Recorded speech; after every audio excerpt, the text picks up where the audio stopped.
Holding izhaja iz angleške besede hold, ki pomeni držati oziroma združevati. Holding je združba, v kateri je združenih več podjetij. S premoženjem teh podjetij, recimo tovarnami, hišami in denarjem, pa potem holding upravlja, kar pomeni, da skrbi, da poslujejo dobro. Tako kot podjetja tudi holding prodaja in kupuje premoženje. Kdor želi poslovati z enim od podjetij znotraj holdinga, lahko nakupuje in prodaja vse na enem mestu. Tako bi deloval tudi Slovenski državni holding. V njem bi bila združena vsa podjetja, ki so v lasti države. Vlada med drugim pravi, bolj pregledno je, da imamo vse državno premoženje na enem mestu. Tako lahko bolje nadzorujemo, kam damo državni denar in kam ta denar vlagamo. Vsak, ki želi kupiti državno premoženje, bo lahko to opravil na enem mestu.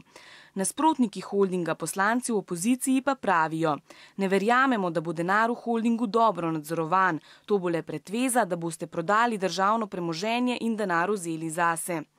Torej, holding je združba podjetij. Mnenja o tem, ali je državni holding potrebno ustanoviti ali ne, pa so različna.